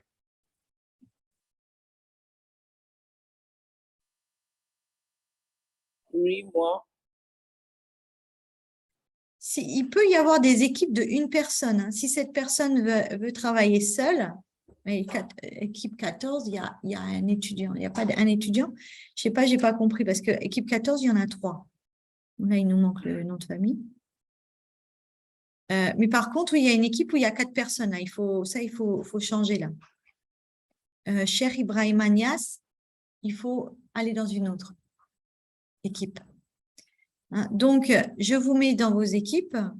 Aminata, je dis, vous allez dans votre équipe. Vous devez vous présenter, dire un fun fact. Vous devez parler avec le micro pour savoir est-ce que vous pouvez le faire. Vous devrez ouvrir votre caméra une fois au moins, juste après vous la fermez. C'est juste pour tester, ouvrir, fermer votre caméra. Et vous allez tester le partage d'écran. OK? Pour l'instant, vous ne pouvez pas faire de partage d'écran, vous n'avez pas droit. Mais je vais pas vous. Maintenant, je vais vous mettre le droit, mais après, quand vous revenez ici, vous ne partagez pas votre écran quand on est dans la salle commune. C'est juste que vous partagez votre écran, donc chacun va essayer. Vous êtes 3 ou 3 personnes vont essayer. Hein, on va essayer de passer dans les groupes, mais avec 30 groupes, on ne peut pas passer dans tous les groupes. Donc, ça va être complètement aléatoire. Aussi, quand vous êtes dans vos… En fait, ce que vous pouvez voir, c'est quand vous êtes dans vos salles, là, vous pouvez nous appeler. Donc, vous pouvez appeler Gisèle ou moi quand vous êtes dans votre salle. Si vous avez un problème, par exemple, vous nous appelez. Il y a un moyen de faire. Donc, regardez comment faire ça. OK, j'ouvre les salles de 1 à 30. Vous voyez les salles qui apparaissent? Et allez dans votre salle. Alors, vous savez dans quelle salle vous êtes. C'est 1 ou 30.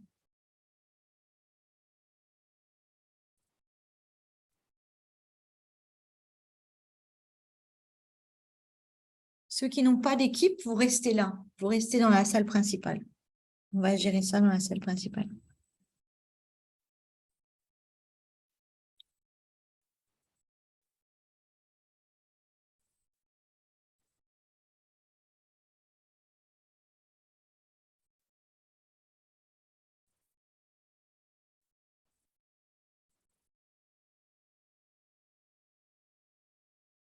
dëgg la.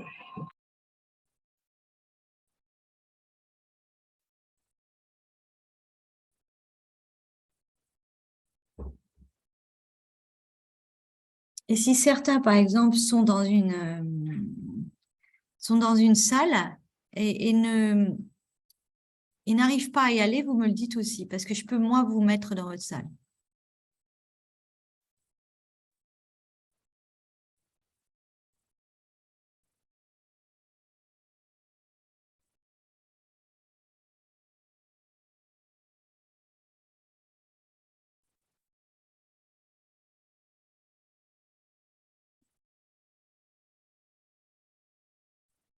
Hein, dites-nous-le si vous avez besoin d'être mis. Gisèle, tu vois aussi les breakout rooms? Ah, voilà. Donc là, on va recommencer avec ce que vous allez faire dans les breakout rooms après dans vos équipes et on va voir un peu plus qui est là et qui n'est pas là.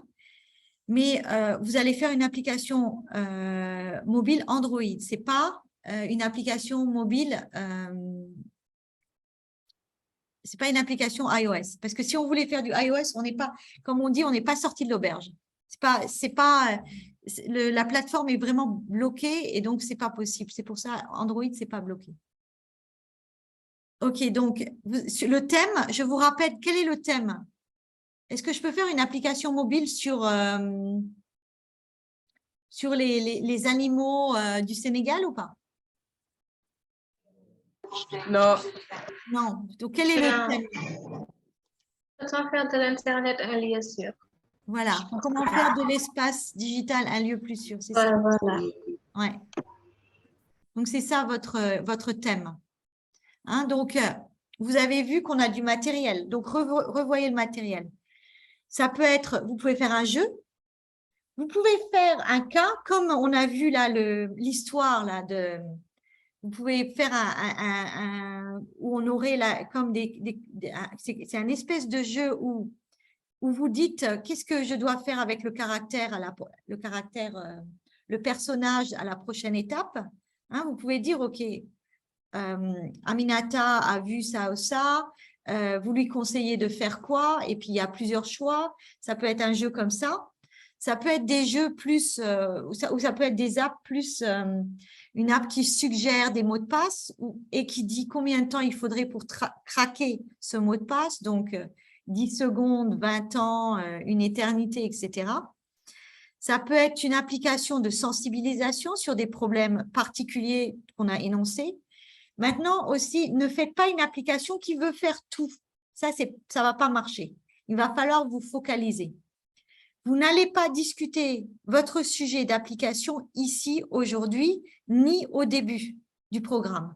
Parce qu'on ne veut pas que, bien sûr, vous copiez les uns des autres sur les uns sur les autres ou que vous vous influenciez, en fait. Donc, on va faire ça à la fin. Vous allez savoir ce que les autres font à la fin. Donc, discutez dans votre groupe de ce que vous voulez faire comme projet. Galaxy R03, oui. Tu as levé ta main. C'est pour qu'est-ce que tu as comme question? Bon, je voulais vous demander si on peut créer une application qui peut sécuriser ton navigateur. Genre Chrome, il sécurise ça.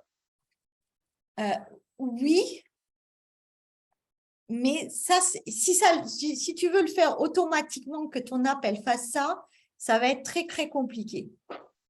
Ce qu'on va faire dans ce cours n'est pas assez pour ça. Bonjour. Okay. Oui, attends, s'il te plaît, juste Radi. Attends, juste une seconde. Bonjour. Ça ne va pas être assez. Hein? Okay. Mais par contre, Bonjour, Christelle. Ouais, Radi, s'il te plaît, tu peux attendre juste que je termine avec la question. Mais par contre, si tu veux faire une application où tu donnes des conseils sur comment sécuriser quelque chose, et ben là, tu peux le faire. D'accord? Donner des conseils aussi, oui. Maintenant, Radi, oui, Radi Diop. C'est quoi la question? Okay. Nous voulons créer une application qui peut sécuriser les mots de passe. Mais c'est-à-dire, comment sécuriser les mots de passe? C'est-à-dire, vous voulez faire quoi? Nous voulons faire une application. Oui, mais en fait, ça, c'est trop vague. En fait, vous allez discuter dans votre groupe, qu'est-ce qu'elle fait exactement? Oui. Hein, parce que si on Oui. fait juste ça, c'est très, très vague pour l'instant. OK, mais c'est normal. Hein, c'est normal. Mhm. Donc, vous allez aller dans Oui, votre ok. groupe, vous allez aller dans votre groupe et discuter, quoi.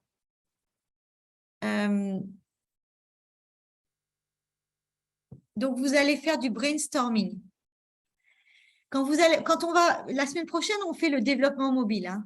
Donc, quand vous allez commencer, là, vous avez une idée vague. Mais en général, on ne part pas avec une idée, on part avec 10 idées au moins, hein, si ce n'est pas 100. Et vous, ça sera 10 idées.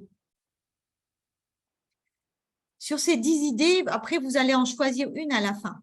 Mais je veux que chacun d'entre vous, vous alliez dans votre groupe et chacun va avoir un espace et vous allez générer 10 idées. Je vais vous dire quel est votre espace. Ensuite, on va dessiner l'application. Après, on va la coder, on va la tester et on va la distribuer. C'est comme ça que ça se passe. Mais là, actuellement, on en est ici. On ne va pas aller coder quelque chose qu'on ne sait pas ce qu'on veut faire. Donc, vous génériez des idées ici. OK? Oui, question, Aminata. Aminata, il y avait une question? Bonjour. Oui, bonjour. Savoir si on peut créer une application qui va pousser les utilisateurs à devenir des enquêteurs digitaux. Oui, ben justement, oui, ça serait bien, oui. Oui. Et donc, il va falloir aussi se focaliser un moment pour voir ce que ça veut dire. Ouais. D'accord. Madame, Oui, Zara? euh, Je crois que c'est Abibatou, c'est ça? non. Non. Zara, c'est quoi? C'est ton vrai nom? Non. Ok. Vas-y. Quelle question tu as? Des équipes différentes peuvent avoir les mêmes idées. Il se peut qu'il y ait des 3 applications sur aider la génération de mots de passe, oui. Il se peut que oui, ça se peut. Vous allez tous le faire différemment. Vous allez avoir des applications différentes. Donc, il n'y a pas de problème si vous avez la même idée. Le seul truc, c'est que vous n'allez pas copier ni les uns sur les autres, ni vous n'allez pas copier non plus sur des applications qui existent. Vous pouvez vous influencer un petit peu de choses qui existent, bien sûr. Ouais. Est-ce qu'il y a d'autres questions?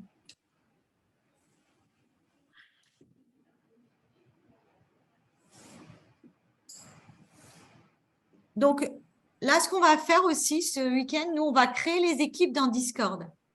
Et les équipes, vous allez voir que votre équipe. Vous n'allez pas voir les autres équipes. Et on va vous envoyer des documents et c'est là que vous allez remplir les documents. Chaque équipe aura un document différent. Ils ne seront pas partagés chez les autres équipes. OK? Donc, vous devrez remplir ça. Mais actuellement, vous allez aller dans votre groupe et générer des idées. Vous allez faire du remue-ménage. Donc, vous avez eu beaucoup de contenu là qui a été enseigné. Vous avez déjà une petite idée de ce que vous voulez faire. Mais comme je l'ai dit, il vaudrait mieux que vous écriviez 10 idées. Et après, que vous discutiez ensemble et que vous en sélectionnez 2, 3. Et à la fin, vous en sélectionnez une. Mais cette idée, elle doit être très, très spécifique. Parce que si vous me dites comme ça, une application pour sécuriser les mots de passe, je ne sais pas ce que c'est, je ne sais pas ce que vous voulez me dire en fait. Donc, il va falloir que ensuite vous allez la dessiner et après vous allez l'implémenter, ça va devenir quelque chose de précis. Donc, quand on brainstorm, on cherche des idées. De brainstorming, c'est on le fait en équipe, on le fait tout seul, on le fait. On peut même générer des idées qui sont complètement extravagantes, parce que des fois d'idées complètement saugrenues, il y a des choses vraiment intéressantes qui peuvent venir. Alors, vous avez une idée, mais j'en veux plus que ça pour commencer. Et puis, dans votre idée, vous allez devoir répondre aux questions qui, pour qui est cette application, quoi, que fait-elle, où, où on l'utilise, quand est-ce qu'on l'utilise, pourquoi en fait cette application existe. Ça, c'est des questions comme on les a vues avant. Qui, quoi, où, quand, pourquoi. En anglais, c'est les what, where, who, when, c'est les 4 W, 5 W, why. Et après, c'est le how, le H. Hein? Mais ça va vous aider. Hein, donc, si vous me dites une application pour générer des mots de passe, alors pourquoi on a besoin de cette application? Première question. Qui? Pour qui est cette application? Quoi? Que fait-elle exactement? Où vais-je l'utiliser? Après, il y a des questions, peut-être où vais-je l'utiliser? Ça n'a aucun sens pour ce projet particulier. Quand?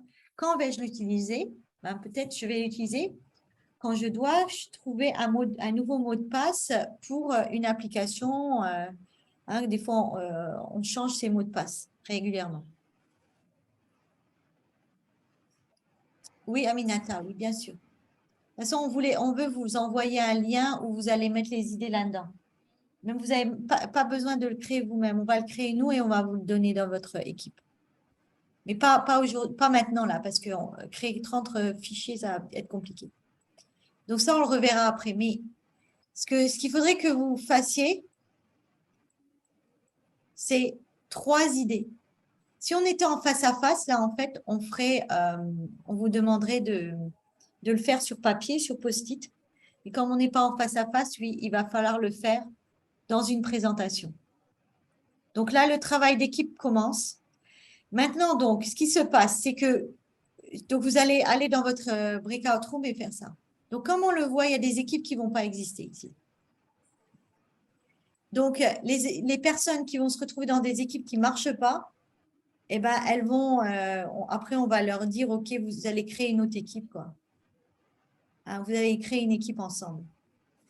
Mais donc, ça va prendre une itération. Mais je dirais, si vous n'avez pas votre équipe mardi, là, ça devient grave. Hein? Il faut avoir son équipe au plus tard mardi. Ah oui, oui, bien sûr qu'il y a des problèmes des fois. Certaines ne sont pas là, etc. Ça, je comprends. Mais après, et c'est juste qu'il faut qu'on soit sûr que vous fassiez partie du programme. Parce que ce n'est pas moi. Hein. C'est par exemple, Radi Babel, elle est dans son équipe et si elle ne voit personne, voilà, il y a des problèmes. Donc, équipe 11, vous êtes tous là? Maktar, Babacar, Diop et Mohamed. Donc, ça, c'est une équipe. C'est une équipe motivée, ça.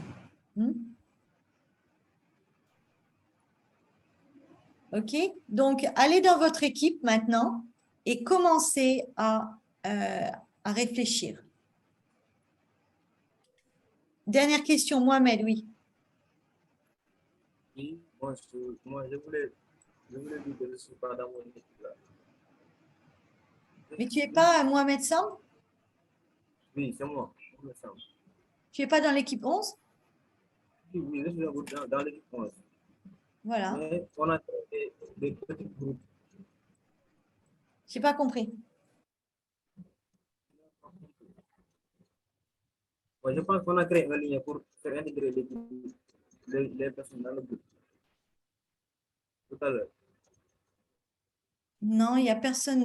Votre groupe, c'est Wad, Maktar Wad, Babacar Diop Gay et Mohamed Samb. Vous vous connaissez? Oui, bien sûr. Donc voilà, vous êtes un groupe. Quoi. Vous n'avez pas de problème. D'accord. Aminata? Madame, moi j'ai un problème dans mon équipe. Ouais, c'est Ils ne sont pas à les cours, ils ne font rien. Même si je viens dans le groupe, je parle, ils ne me répondent même pas. Ah ouais. Ça, c'est. Tu es dans quel groupe alors, Aminata? Équipe 20.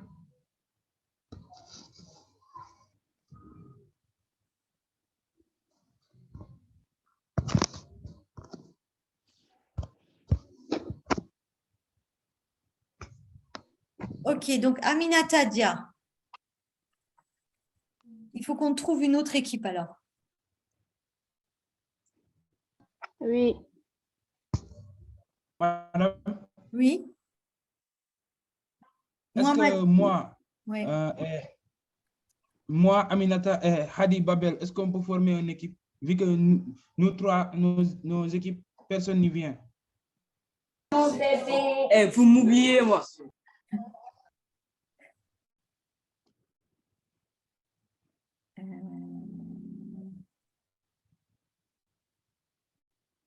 C'est qui donc c'est l'équipe 4. Est-ce que Ndane Yang Anta est là?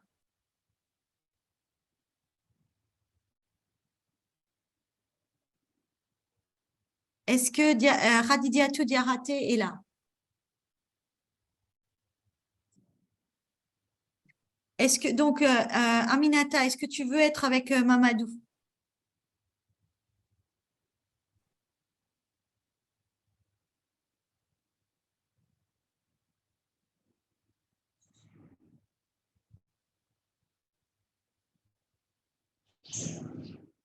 Est-ce que ça te va?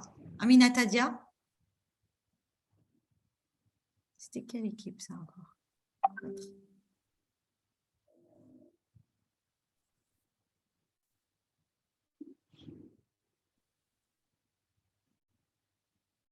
Voilà, ça c'est une nouvelle équipe ça.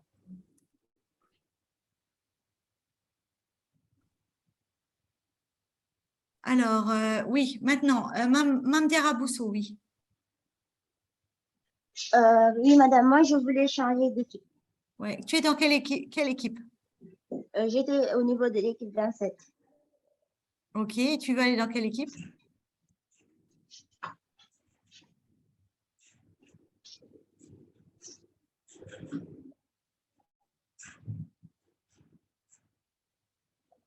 Donc, ce qu'on va faire, c'est que ceux qui ont leur équipe, ils vont aller dans leur équipe déjà parler. Ceux qui ont des problèmes, ils restent ici, ok? Parce que je ne veux pas que tout le monde attende. Donc, je vous mets déjà, on va vous mettre dans vos équipes. Voilà, vous pouvez y aller. Et les autres qui ont des problèmes, ils restent ici.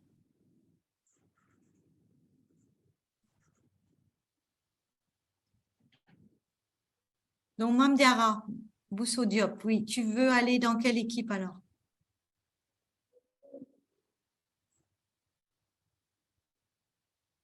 Ou tu ne sais pas?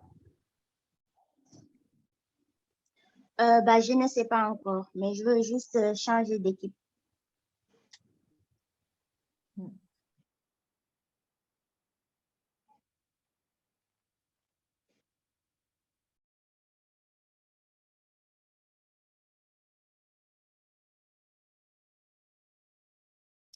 Gisèle, est-ce que tu vois les breakout rooms, toi? Et qui est dedans? Il faut que tu appuies sur breakout rooms dans ton Zoom. Et normalement, tu vas voir qui est dedans.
Recording in progress.